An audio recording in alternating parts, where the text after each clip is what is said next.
In the early morning hours of Tuesday, December 5th, 2023, Montgomery County Fire and Rescue crews were dispatched to a residence in Silver Spring for a report of a patient choking. Upon arrival of the MCFRS crews, the patient was found to be lying on her side in bed with agonal respirations. MCFRS crews performed a quick assessment and found the patient to have a slow, weak pulse and to be cyanotic with agonal respirations. The crew immediately placed an oral pharyngeal airway and administered supplemental oxygen via bag valve mask. The patient was placed on the cardiac monitor and found to be bradycardic with a pulse rate of 30 beats per minute.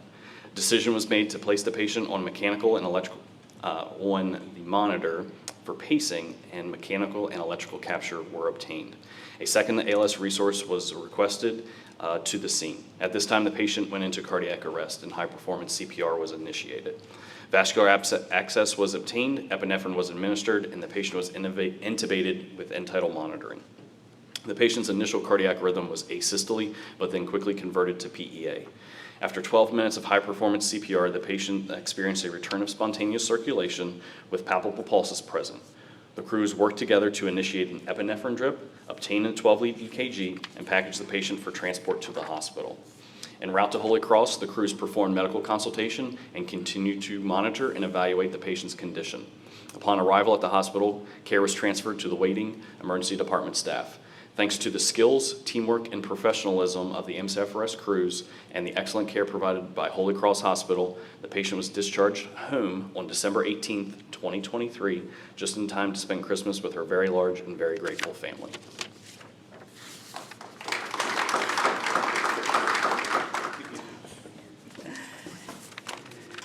Good morning. So my siblings and I, 6 of us of the 8 of us are here this morning, are glad to have this opportunity to thank each of you. You're the representative, Yes, so you can pass it along, for your efforts on December 5th. I've been a nurse for 39 years. 20 of them have been at Shady Grove Emergency Department. I know firsthand the training involved in ACLS and first responder EMS preparation.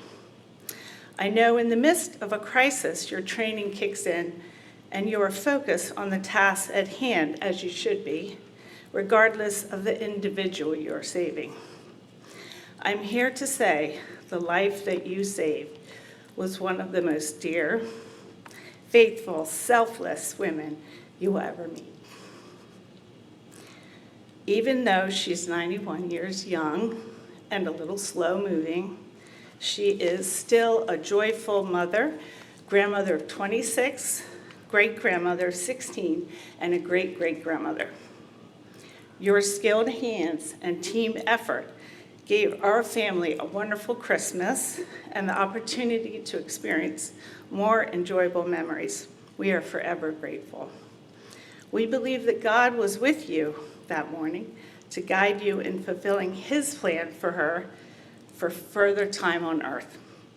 In closing, I want to share 2 verses from Psalm 31, which describe some of the attributes of our mother. Strength and dignity are her clothing, and she laughs at the time to come. She opens her mouth with wisdom, and the teaching of kindness is on her tongue. Thank you.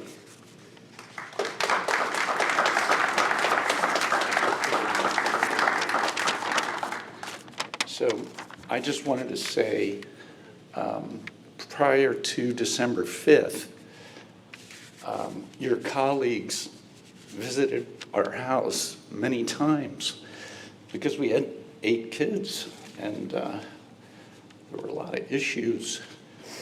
For example, my brother Brian, we had this habit of sitting on the ice cream truck bumper when he went from stop to stop. We thought it was cool. Well, the driver didn't like it, so he took off one day. We all jumped off. Brian stayed on, and when he got to about 30 miles an hour, Brian jumped off.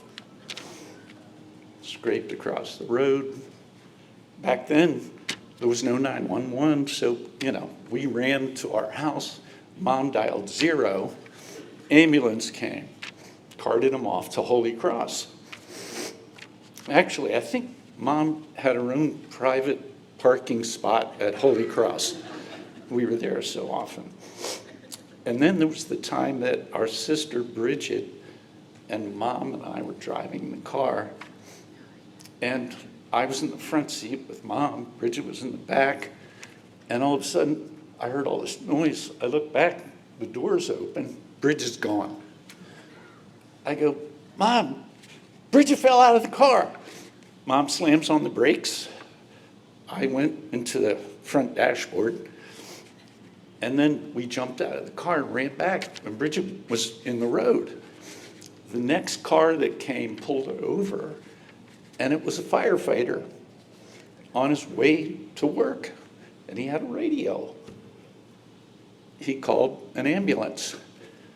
While we were waiting for an ambulance, the next car that came pulled over. It was a doctor. He gets out, starts tending to Bridget. Ambulance comes, doctor gets in the ambulance. The firefighter drove me home.